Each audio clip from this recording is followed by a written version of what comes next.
Hello and welcome to today's German lesson. This is a beginner-friendly class about the German cases.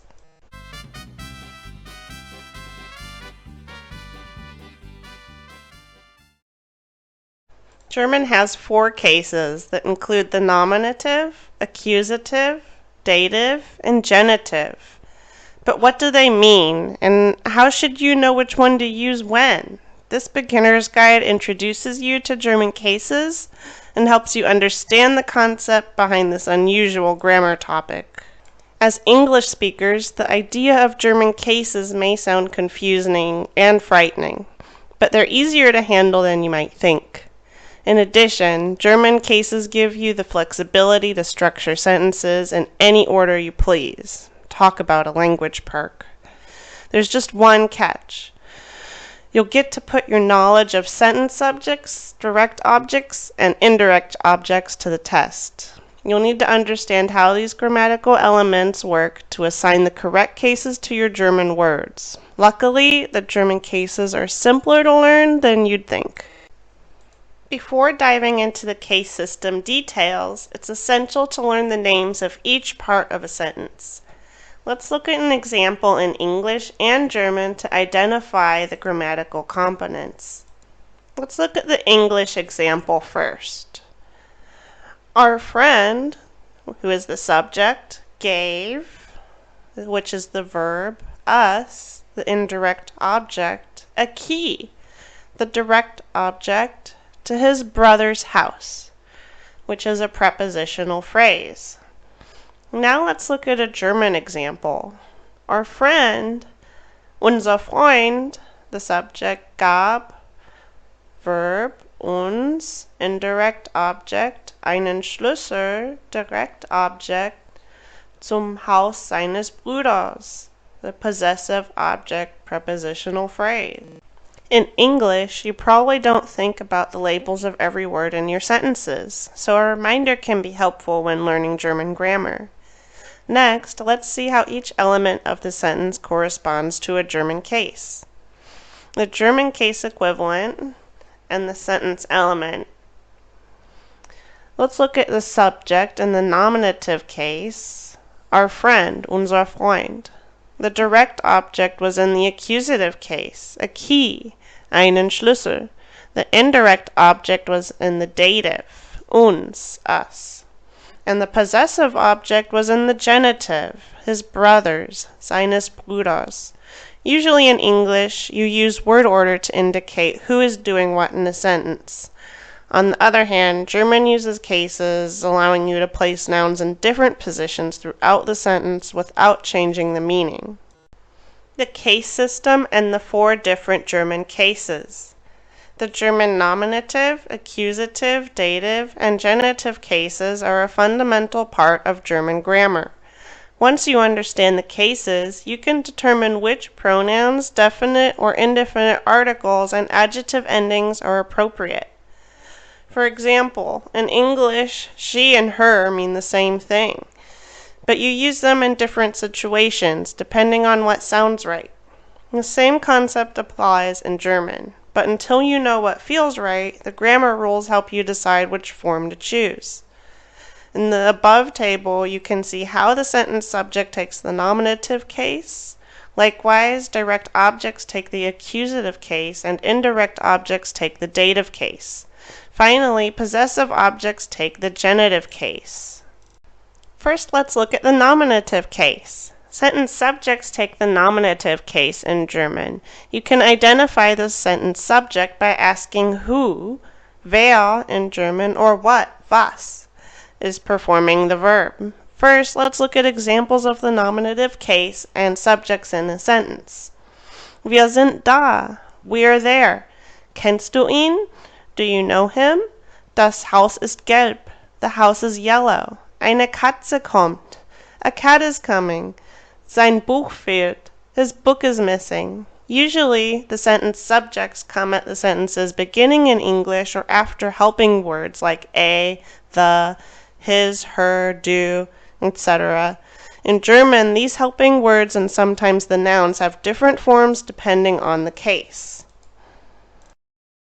Welcome to the new era of video making with AI. Simply type your scripts to get started. You can have a look here at the definite and indefinite articles for the nominative case. Masculine nouns are like der, and the indefinite article is ein. Feminine nouns are die, or eine. Neuter nouns are das, or ein. And plural nouns are die, or keine. Remember that German nouns have one of the three genders, masculine, feminine, or neuter. Let's look at the nominative case pronouns next.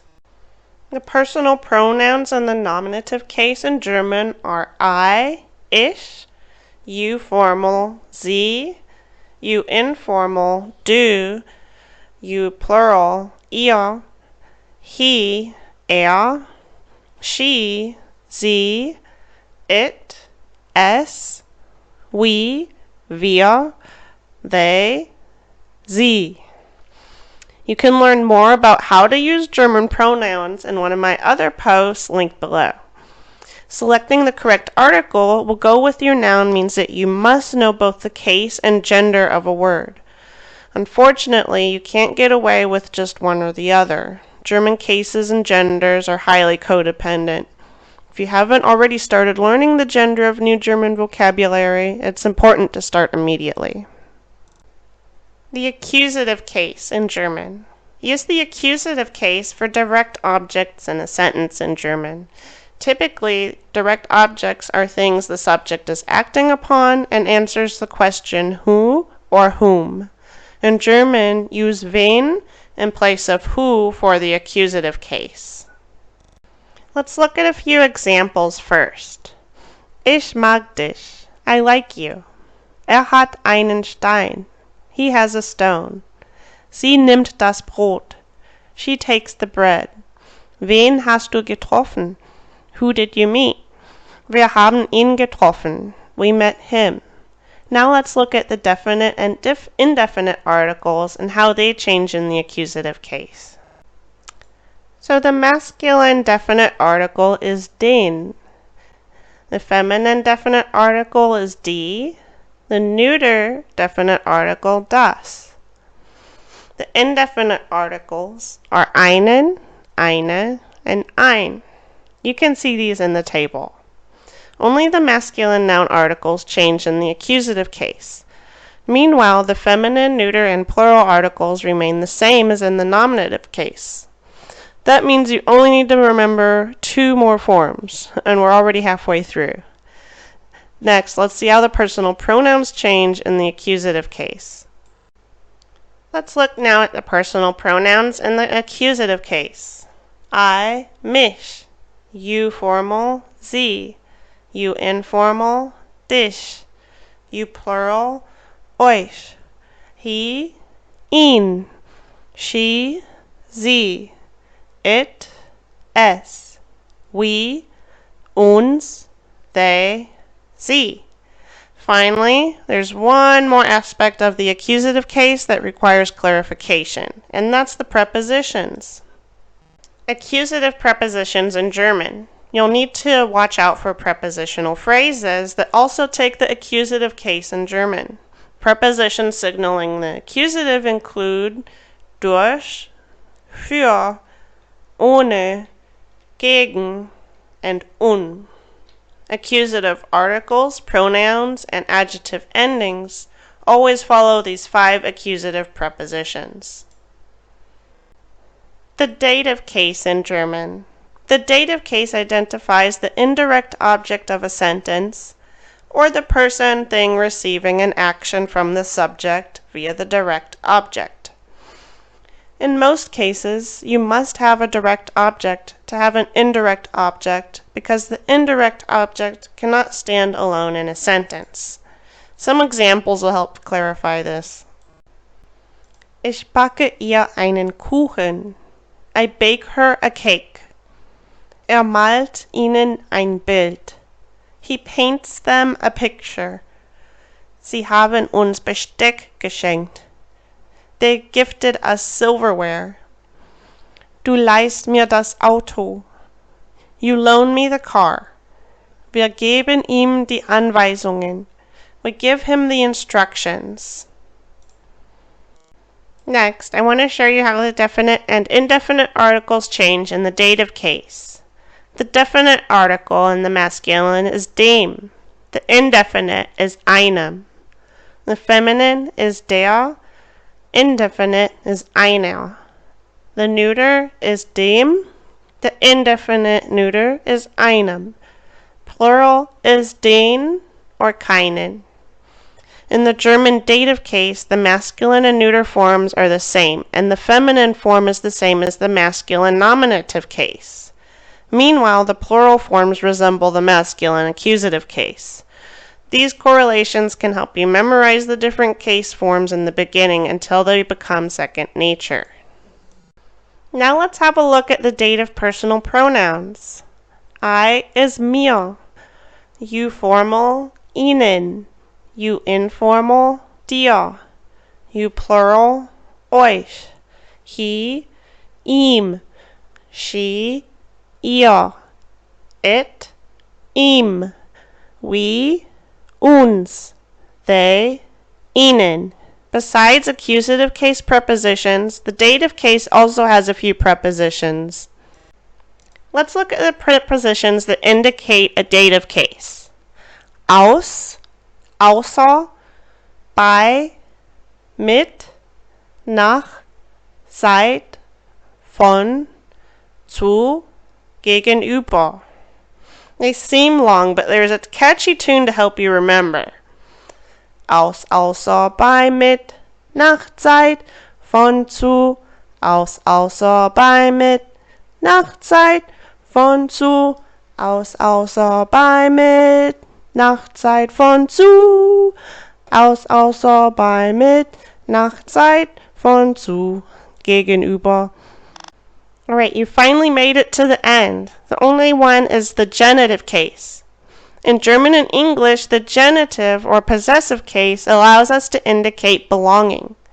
Usually, you'll find the genitive case more frequently in written German than in spoken German, which often replaces this case with a dative equivalent.